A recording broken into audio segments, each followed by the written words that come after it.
6h09. Manhã Bandeirantes recebe hoje, como disse o Gobato, nos nossos estúdios, o prefeito de São Paulo, Ricardo Nunes. Prefeito que recentemente completou 100 dias dessa administração, a segunda administração, pode-se dizer assim, segunda administração dele frente à prefeitura e uma administração própria. Foi eleito dessa vez legitimamente para isso. Prefeito, bom dia, obrigado pela sua participação aqui no Manhã Bandeirantes. A gente trouxe em primeira mão aqui no Manhã Bandeirantes as obras viárias que o senhor anunciou, são muitas.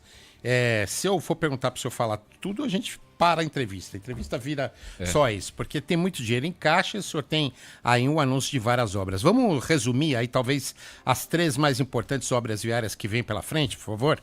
Ixi, Maria, são muitas. Olha, eu acho que a extensão da Roberto Marinho é uma grande obra, né? Que vai ligar lá até Imigrantes, fundamental, vai modificar aquela região.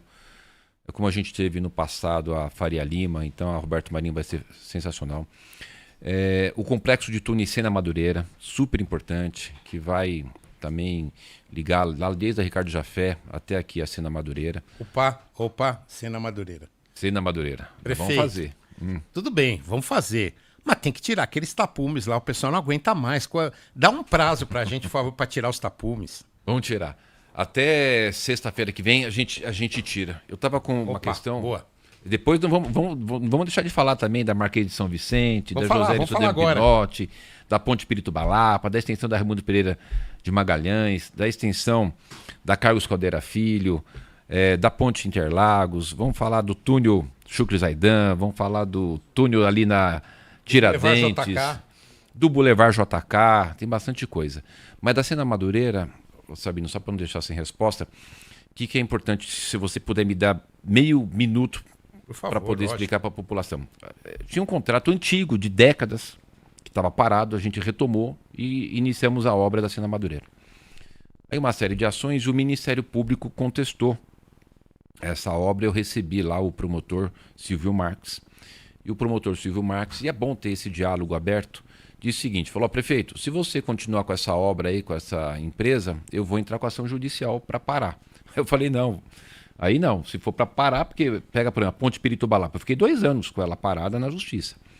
Falei, então, promotor, fica tranquilo que eu vou cancelar esse contrato, né, para eu não ficar com esse negócio parado da justiça, eu cancelo e abro outra licitação. Então fizemos assim, de comum acordo com o Ministério Público, cancelamos o contrato.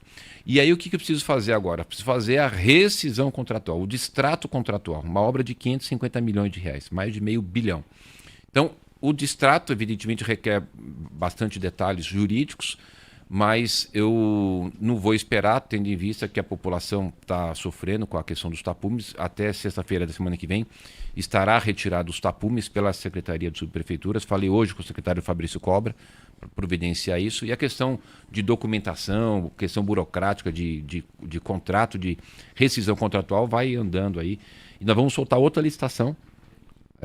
Assim que concluir essa rescisão, solto outra licitação para a gente fazer uma nova contratação e reiniciar as obras lá da Sena obra Madureira. ainda para essa gestão?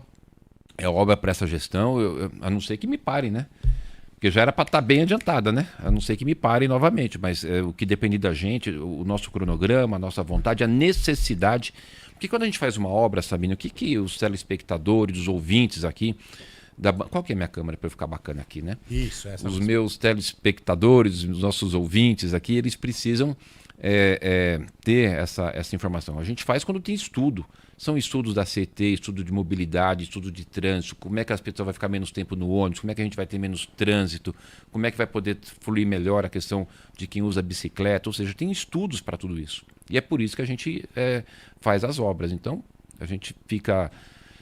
de uma certa forma, entristecido por não estar conseguindo avançar na velocidade que a cidade precisa e que você gostaria, mas o esforço tem sido feito para a gente poder vencer essas batalhas aí. Ainda na perspectiva de obras e do que vai acontecer com a cidade de São Paulo durante a sua gestão, nós também anunciamos em primeira mão aqui, e o senhor vai receber o projeto final assim que voltar de viagem, Paraisópolis. Então conta pra gente essa grande intervenção que vai acontecer na comunidade de Paraisópolis, por favor, prefeito.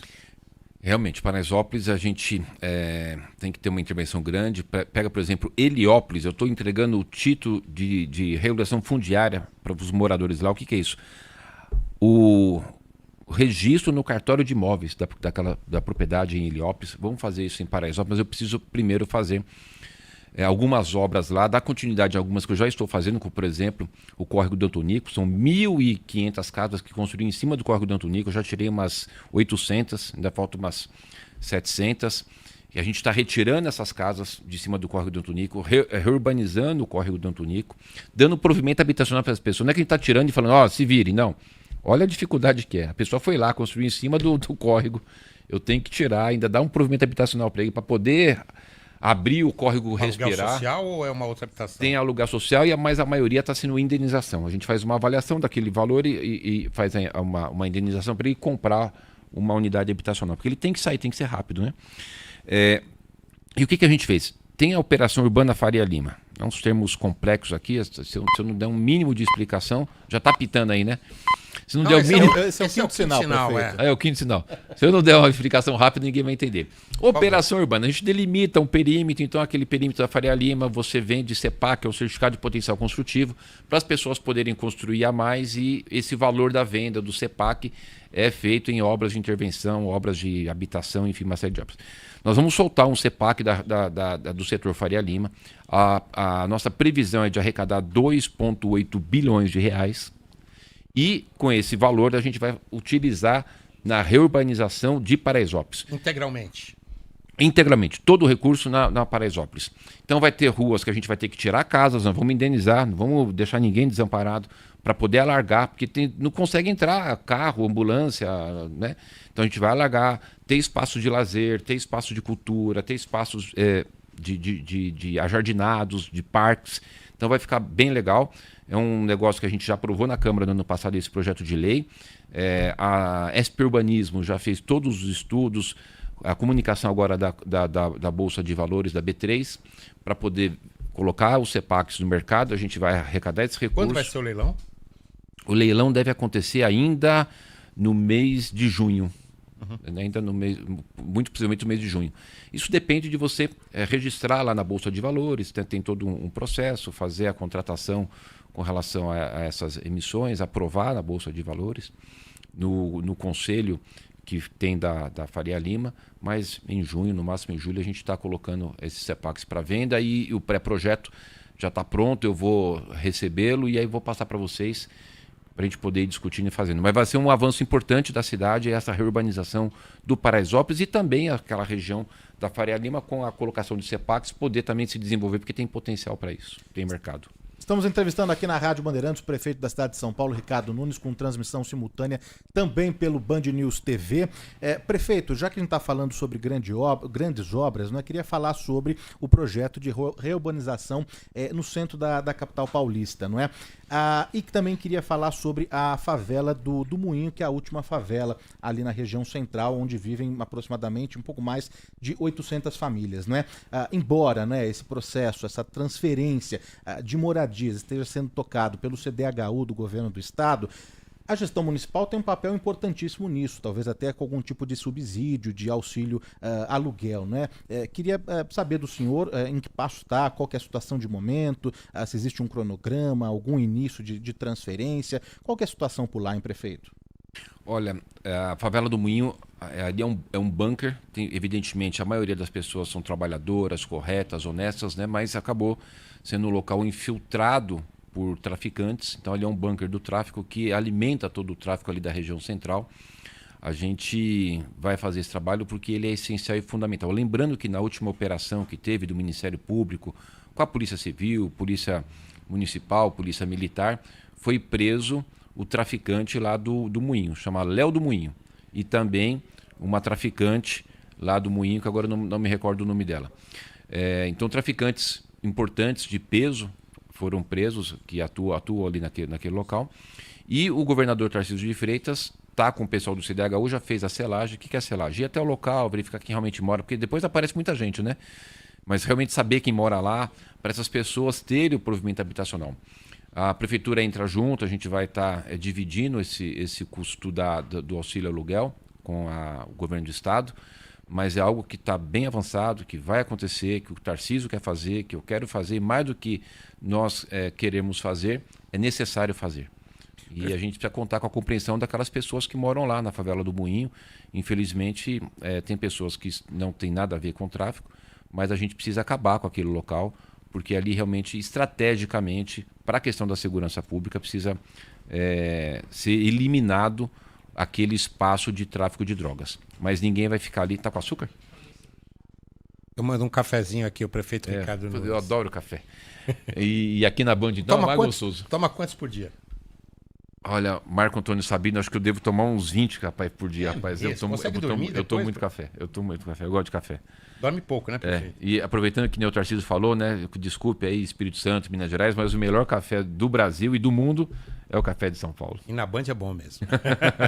Prefeito, vamos falar um pouquinho de Jockey. Há mais de 2 anos, a gente anunciou aqui que o Jockey haveria uma possibilidade de ser desapropriado por causa da dívida, principalmente de IPTU, uma dívida que poderia bater em 900 milhões de reais. A prefeitura, durante todo esse tempo, negociou, houve judicialização do assunto, foi para lá, foi para cá, e agora há uma nova informação com base na determinação de recuperação judicial do Jockey. O Jockey pediu a recuperação judicial, portanto, tem direito aí, de forma mais flexível, a negociar alguns débitos.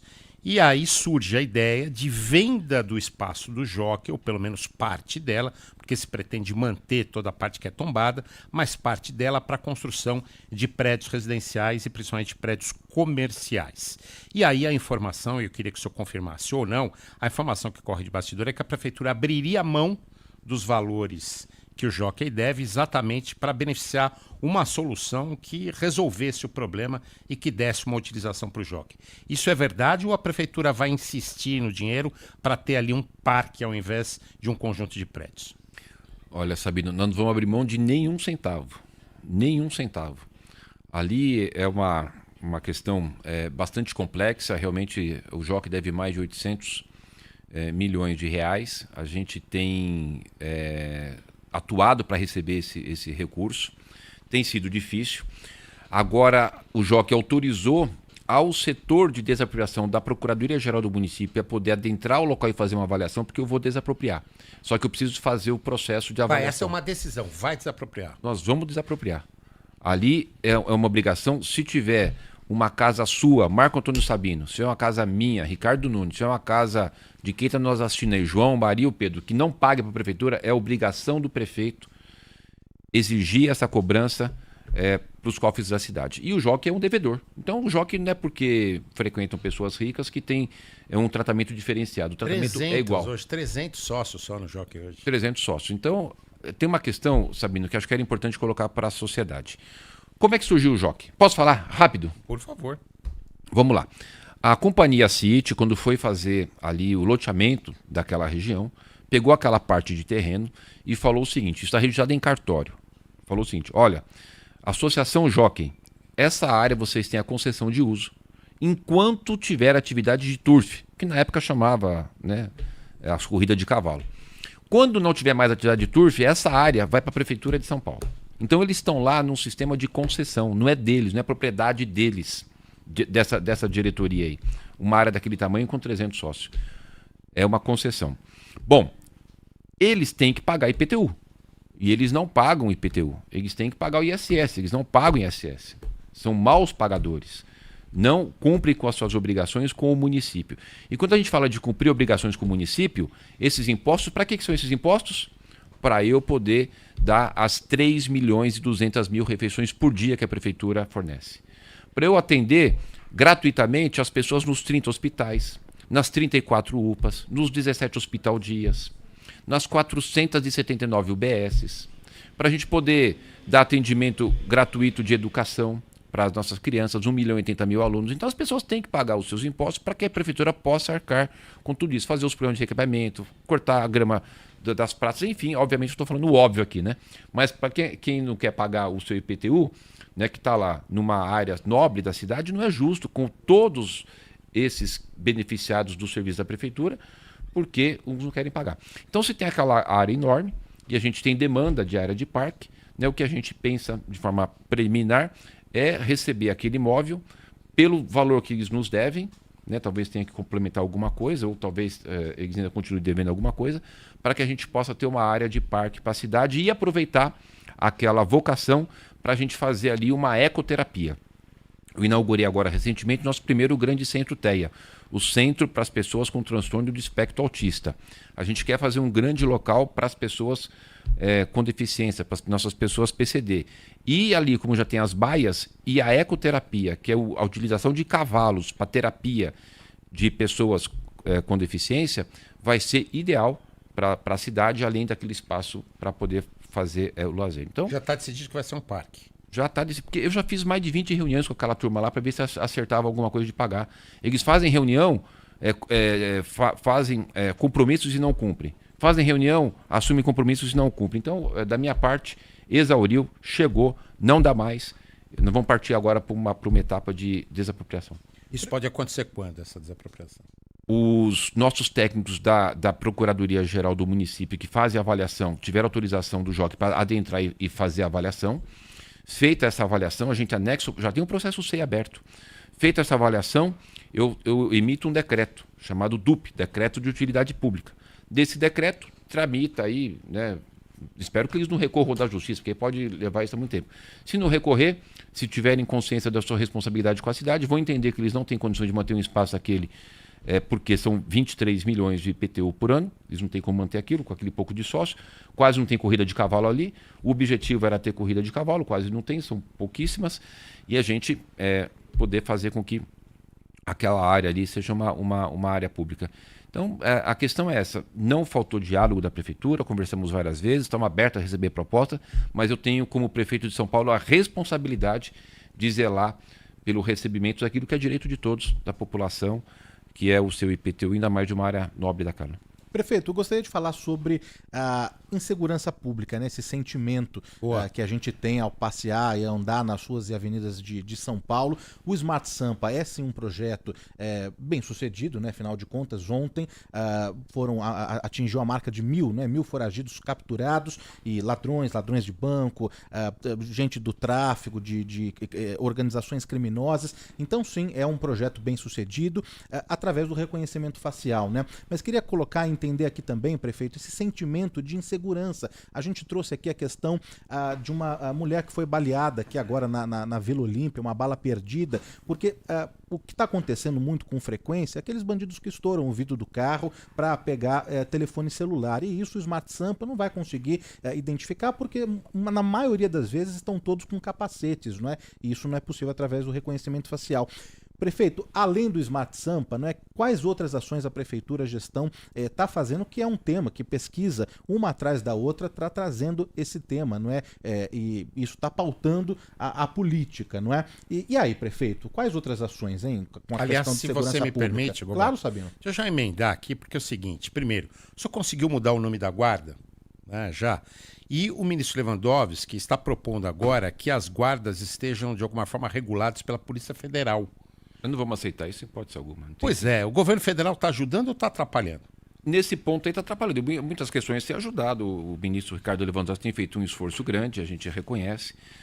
A questão de apresentar a PEC da segurança é um esforço do governo, do ministro Ricardo Lewandowski, mas, evidentemente, a gente que está no dia a dia, né, o ministro Ricardo Lewandowski é uma pessoa super gabaritada, um intelectual da área do direito, indiscutivelmente uma grande pessoa, um grande professor, mas quem está no dia a dia precisa ser escutado. Eu estou aqui no dia a dia.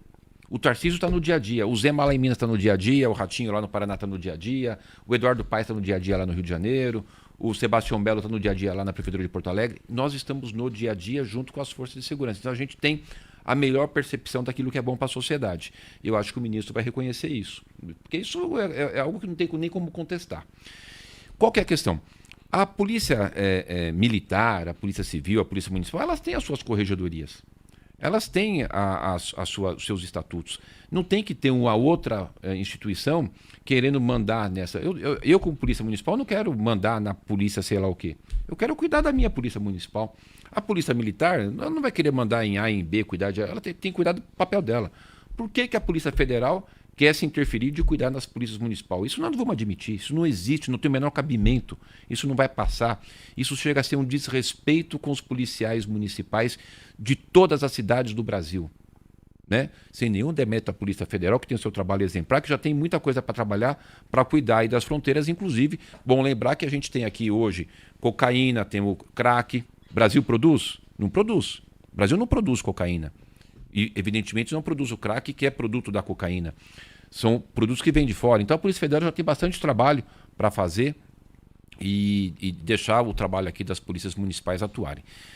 Nós conseguimos aprovar na Câmara a alteração, depois foi suspensa pela Justiça, agora nós vamos trabalhar para alterar a PEC 57. A PEC 57 é um projeto de emenda constitucional número 57 de 2023, se não me engano, que altera o nome da guarda na Constituição e dá, né, mais poderes. Então, eu acho que esse é um tema importante, foi bom vocês abordarem. Todas as pesquisas de todos os institutos trazem que a população tem como maior preocupação a segurança.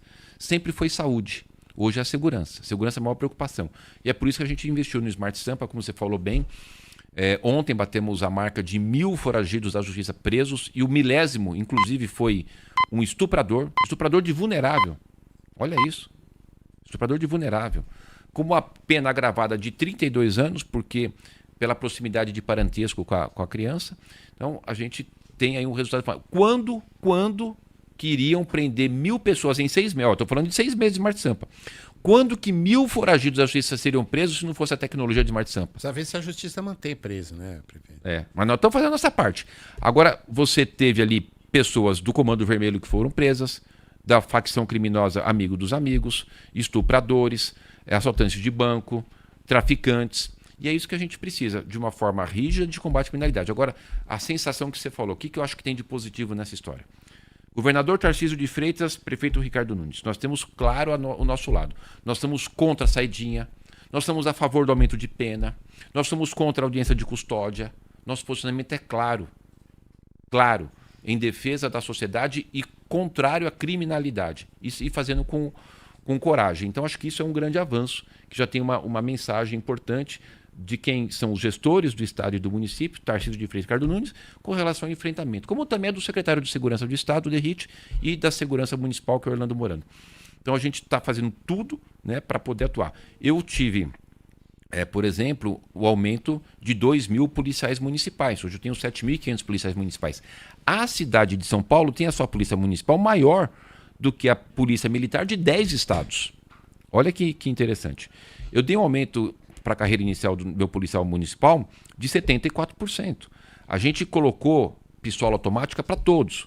Compramos fuzil para a nossa polícia municipal. Treinamos, preparamos. E o maior resultado da gente saber que o treinamento deu certo é esses 1.000 foragidos presos sem dar um tiro. Nós precisamos ter orgulho disso. A nossa polícia municipal prendeu 1.000 foragidos sem dar um tiro. Levou para trás das grades sem dar um tiro. E isso que a gente quer, que segurança, né?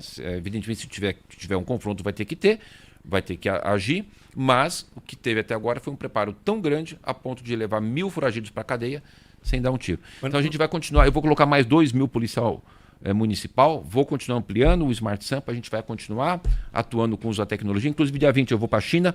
Uma das minhas ações na China será visitar as empresas de alta tecnologia nessa área de inteligência artificial de segurança. A China hoje tem um sistema tecnológico fundamental para diminuir a criminalidade e a gente vai estar indo lá visitar, tanto é que o secretário Orlando Morano vai estar me acompanhando nessa viagem. Depois eu vou para o Japão para ver questões de resíduo sólido, para ver questões de ônibus elétrico, para ver questões de tecnologia.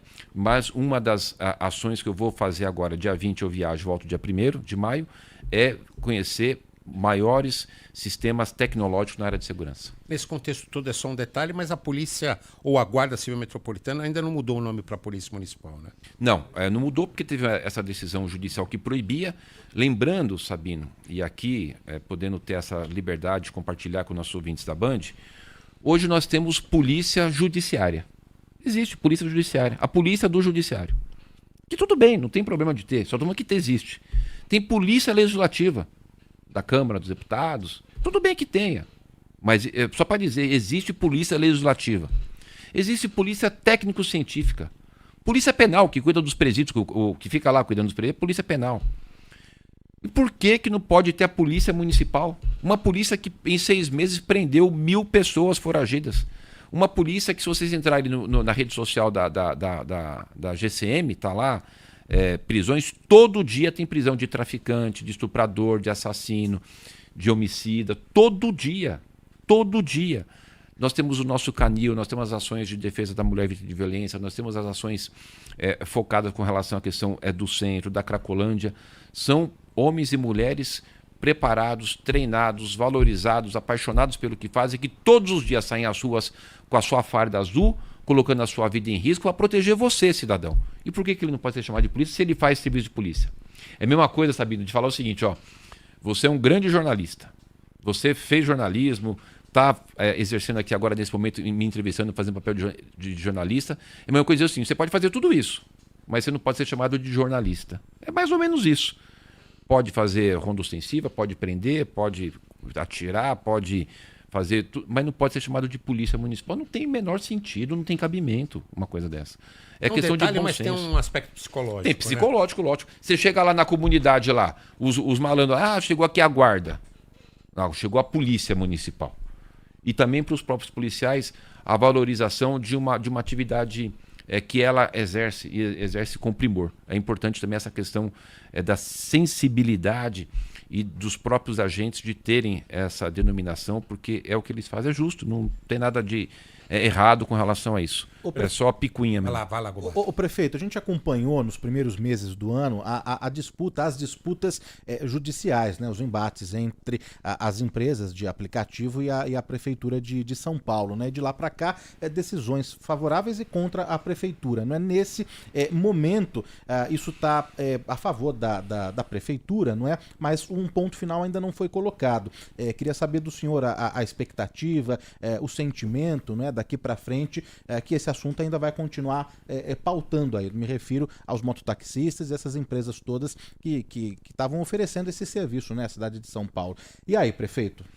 E aí que nós temos um decreto de 2021 proibindo a atividade de transporte de passageiro em moto. E por que tem esse decreto? Porque em 2021 nós constituímos um grupo de trabalho da Secretaria de Trânsito, Mobilidade, Saúde, especialistas, a Uber, a 99 participaram, e o resultado desse grupo de trabalho foi de que na cidade de São Paulo não é possível ter o transporte de passageiros em moto pela sua complexidade e os riscos de acidente e de óbitos, mortes, o cara morre, vai pro caixão, enterra. Nós tivemos em 2023 403 mortes de acidente de moto. Em 2024 subiu 20%, foi para 483 pessoas, trabalhadores, em cima de uma moto, sofreram acidente e morreram.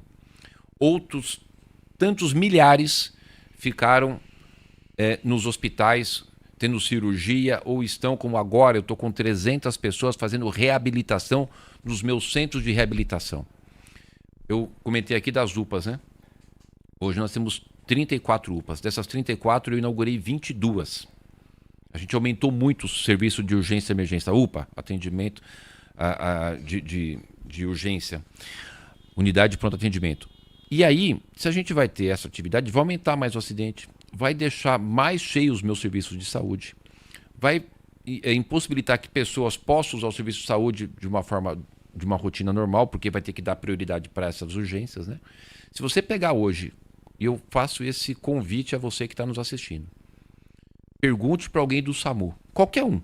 A hora que você estiver vendo uma viatura do SAMU na rua, um agente do SAMU, você pare e pergunte para ele, qual que é a sua opinião sobre ter o transporte de passageiro em moto na cidade? Você vai ver esse agente do SAMU com o cabelo em pé, porque eles estão cansados de todos os dias recolher pessoas caídas no chão da cidade, com perna quebrada, com braço quebrado, quando não é o IML que vai lá remover um corpo de um cadáver. Então, não dá para ter essa atividade aqui. E aí, o que acontece? Essa empresa Uber 99, uma da China e outra dos Estados Unidos, lembrando que eu vou para a China agora. A 99 é da China. Na China não tem essa atividade. Que engraçado, né? Eles vêm aqui e quer ganhar dinheiro. Mas lá na China não tem isso. Bom, independente disso, não está autorizada essa atividade. Pelo contrário, está proibida essa atividade por um decreto meu de 2021. Aí eles ficam falando para vocês, a imprensa, para vocês da sociedade, para o judiciário, de que o governo federal tem uma lei federal que autoriza. Mentira. Eu, Ricardo Nunes, prefeito de São Paulo, estou aqui falando, é mentira. o Plano Nacional de Mobilidade, no artigo 11, artigo 11A e artigo 11B. Você pode clicar no Google aí. Plano Nacional de Mobilidade, artigo 11, artigo 11A e artigo 11B, está dizendo claro, compete ao município autorizar ou não autorizar o serviço. No artigo 11B fala que aquela legislação de autorização é para quem tem carteira de habilitação B. A carteira de habilitação B é para quem dirige carro. Para quem dirige moto é A. A legislação ela exclui a carteira de habilitação A. Portanto, o legislador ele excluiu a regulamentação e a autorização para a atividade de transporte passageiro em moto. É mentira o que eles estão falando para vocês. Eles só querem pegar de 20% a 30% do valor da corrida, essa Uber 99, pôr no bolso, levar para o seu país de origem, e o motociclista, que é o trabalhador, que a moto é dele, o pneu é dele, a gasolina é dele, o labor é dele, fique com todos os encargos. E se acontecer algum acidente, se ele sofrer um acidente e ficar lá no hospital, sabe o que acontece? Ele fica sem receber nada, porque ele não tem nenhum vínculo empregatício com a empresa, ela não tem nenhuma responsabilidade. Fica para a prefeitura e para o estado arcar com as despesas de médico, de cirurgia. E, infelizmente, se a pessoa morrer, nenhuma coroa de flores eles mandam. Fica a família desamparada. Essa é a verdade. Então é uma atividade altamente perigosa que na cidade de São Paulo não é possível ter. E a gente tem que dar oportunidade para esses motociclistas terem outras atividades, mesmo que seja com moto. Tanto é que eu estou fazendo a faixa azul. A faixa azul foi um processo que a gente iniciou. Hoje eu já tenho 221 quilômetros de faixa azul na cidade. Aonde tem faixa azul, reduziu em 47% o número de acidente de óbito, obviamente. E a gente vai ampliar, chegando até 2028, com pelo menos 400 quilômetros de faixa azul na cidade e batalhando para que eles não coloquem esse serviço aqui de transporte de passageiro em moto, porque é perigoso. Vai morrer muito mais gente. Prefeito, deixa eu continuar falando de mobilidade. Vou falar baixinho aqui, só nós dois estamos vendo. Baixinho. Que é o seguinte, prefeito, o que está acontecendo com a CET? Porque eu pensei que era só uma impressão minha no primeiro momento. Eu moro no Morumbi, circulo muito pelo Morumbi, que está abandonado pela CET. Aliás, ao contrário, a CET só faz barbeiragem aqui.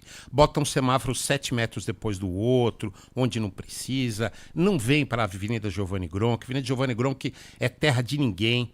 Agora, quando a gente abriu esse assunto aqui, choveu reclamação de CT, de falta de funcionário da CT onde precisava estar. O senhor vai rever de alguma forma o que é a CT hoje? O senhor não acha que a CT está precisando de uma chacoalhada? Nós já estamos chacoalhando. Eu convidei o Milton Persoli, que é um funcionário de carreira da CT, para assumir a presidência, né? Isso traz um sangue novo, uma nova administração, uma nova gestão. Nós estamos reestruturando. Tem ali uma série de demissões que aconteceram e que vão acontecer, inclusive, essa semana e semana que vem, na casa de 50 demissões, para poder valorizar aquele funcionário de carreira. Eu estou substituindo as diretorias por pessoas de carreira. A gente reconhece que é preciso melhorar. É uma excelente companhia, são excelentes profissionais. Nós fizemos o concurso para poder ter mais profissionais da CET e vamos investir em tecnologia. A CET hoje carece muito, eu falei com o Persoli, carece muito de tecnologia para poder ter a orientação do sistema de trânsito na cidade. O Smart Sampa vai poder ajudar nisso, porque a gente pensa que o Smart Sampa é só as câmeras de reconhecimento facial, é mais do que isso. O Smart Sampa, ele tem, por exemplo, o monitoramento dos nossos piscinões de telemetria, faz interligação com a CT, faz com a Defesa Civil. Quer dizer, o Smart Sampa é dentro do contexto de Smart Cities, cidades inteligentes. E vai poder ajudar também o pessoal da CT. Como eu volto a falar, Sabino, são bons profissionais, pessoas dedicadas, que agora vão vir mais 200 novos profissionais que passaram no concurso e uma certa reordenada na questão da composição do quadro de direção da CET. Não é nenhuma reclamação, demérito a quem estava, mas é preciso dar uma reestruturada, é preciso fazer com que a CET possa oferecer um serviço melhor para a cidade de São Paulo. Isso não tem dúvida nenhuma que vai ser feito. A sua observação, ela tem fundamento, ela é real, eu tenho conhecimento e estamos trabalhando. Prefeito, o senhor falou que vai para a China, não é? Gostaria de saber sobre a expansão, né, dos ônibus elétricos, da frota, não é, que não poluentes, para a cidade de São Paulo. Ou vai partir para biodiesel? Biodiesel é uma possibilidade. A gente teve um problema inclusive, não conseguir atingir aquilo que a gente desejava de ônibus elétrico por conta da Enel, que a Enel não faz a ligação de energia para carregamento dos ônibus nas garagens. Uma das questões que eu vou visitar na China, tem 2 pautas relacionadas a isso. Uma pauta, eu vou visitar o banco chinês, onde ele vai oferecer para a cidade de São Paulo 100 milhões de dólares para aquisição de ônibus elétricos e com pagamento em 10 anos, com uma taxa de juros menor do que o Banco Interamericano ou o Banco Mundial. E isso quer dizer que se eu tiver uma taxa pequena e fizer o pagamento em 10 anos, o próprio ônibus se paga, porque ele vai ter uma economia com relação ao diesel. Posso contar um negócio rapidinho? Eu já volto na China, que acho que é importante as pessoas entenderem como é que fica a cabeça do prefeito nessas mudanças, como é que a gente trabalha essas questões. Ó, pessoal, pega um exemplo aqui. Um ônibus a diesel, a gente gasta por mês 25 mil reais de diesel. 25 mil reais. O ônibus elétrico, eu gasto 5 mil de eletricidade. Portanto, eu vou economizar 20 mil reais. 20 mil reais em um ano, eu economizo 240 mil. Em 10 anos, 2 milhões e 400. Quanto custa o ônibus elétrico? 2 milhões e 400. Se eu fizer um parcelamento em 10 anos com juro baixo, eu praticamente pago o ônibus. Então a gente só vai ter ganho ambiental e ganho, inclusive, financeiro nesse processo. Lembrando que um ônibus elétrico, guardem isso, escreve isso aí, um ônibus elétrico deixa de consumir 35 mil litros de óleo diesel por ano. Um ônibus. Só na última entrega minha foi 115 ônibus. Nós temos mais de 12 mil ônibus. Você imagine o quanto a gente está preservando o nosso meio ambiente, a qualidade do nosso ar. Volto a repetir, só um ônibus deixa de consumir 35 mil litros de óleo diesel por ano. E tem mais. Um ônibus elétrico, quando você vê um ônibus verdinho andando aí elétrico, é como se você estivesse vendo uma floresta de 6.400 árvores por ano. Um ônibus elétrico representa 6.400 árvores por ano na questão, né, de proteção ambiental, de não emissão de poluentes, da questão do CO2, que é o dióxido de carbono, que é altamente poluente, o diesel é altamente poluente. Então a gente vai trocando os ônibus a diesel por ônibus elétrico para poder melhorar a qualidade, porque ele não tem barulho, né, tem mais tecnologia, todos têm ar-condicionado. Nós estamos colocando agora, vamos colocar as câmeras do Smart Sampa dentro do ônibus. A gente melhora a nossa qualidade do ar, vai diminuir as doenças cardiorrespiratórias, vai diminuir as doenças vasculares. Então, é um ganho enorme. E uma outra coisa que eu vou ver também na China é um modelo que eles têm lá, porque na China são todos ônibus elétricos. O carregamento deles, eles têm uma espécie de no-break. Tem um nome que eu não recordo agora, mas é como se fosse um no-break do tamanho dessa sala, que ele vai carregando a energia durante o dia com energia normal, não precisa ser energia de média e alta. A energia normal nossa aí da casa. Ele vai carregando. Aí o ônibus elétrico vem, ele transfere essa energia de bateria para bateria, muito mais rápido que o carregamento ali na tomada. E tem um ganho bastante importante, porque não vai ter que fazer as obras de infraestrutura da Enel, que custa uma fortuna. Né? As concessionárias têm que gastar 6, 7, 8, 10 milhões para fazer infraestrutura, para a Enel vir fazer a ligação. E a Enel cobra para fazer isso. E aí, mesmo cobrando caro, não faz a ligação nas garagens de energia. Olha a péssima empresa que a gente tem aqui, que é a Enel, que eu tenho lutado e batalhado para tirar essa empresa aqui, lembrando que é contrato, regulação e fiscalização do governo federal.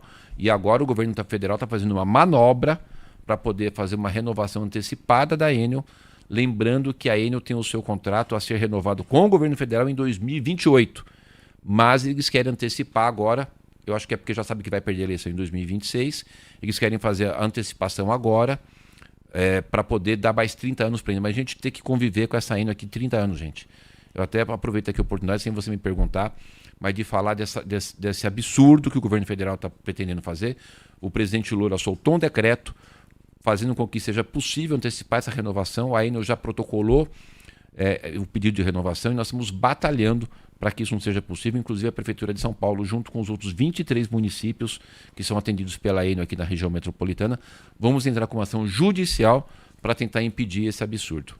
O assunto não tinha nada a ver, mas como entrou mais ou menos, eu queria aproveitar e comunicar para os ouvintes aqui esse assunto importante da Enel. Prefeito, desculpa, Sabina, só uma pergunta de ouvinte. O senhor falou que o Smart Sampa vai chegar aos ônibus. Aos metrôs também?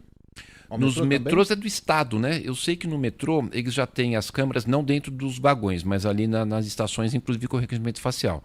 né? Agora o que a gente vai começar a fazer agora, todos os ônibus novos que entrarem, já se emitiu uma determinação de que o fabricante já tem que nos fornecer com a câmera e com a tecnologia compatível do Smart Sampa, com reconhecimento facial.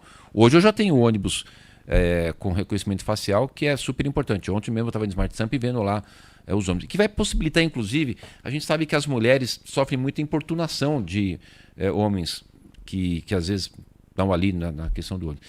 Vai poder monitorar. A minha ideia é que nos próximos ônibus já pedir, tem inclusive um botão de alerta, quando uma mulher estiver sendo ali importunada, ela possa acionar para a gente poder observar na câmera e tomar as atitudes necessárias contra esse importunador. Então são avanços que a gente vai tendo, né, super importantes, que a gente tem conseguido. E tem conseguido por quê? Porque nós cuidamos da saúde financeira da cidade. A cidade se tornou uma cidade capaz de investimento. Por isso que o Sabino começou a falar aqui das obras que a gente vai fazer, são muitas obras, né, são quase 20 bilhões de reais nessas 55 obras prioritárias maiores, né? A gente tem muito mais outras, mas a gente vai fazendo com que a cidade se torne mais segura.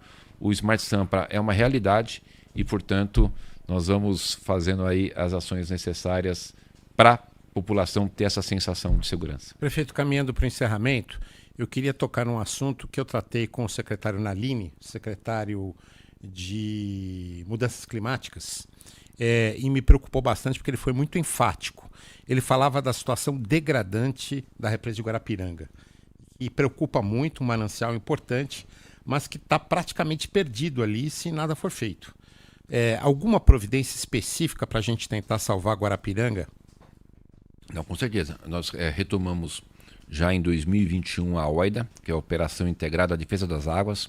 Essa operação integrada ela tem o Ministério Público participando, a CETESB, a Polícia Militar Ambiental, a Polícia Municipal Ambiental, as subprefeituras, enfim, vários órgãos.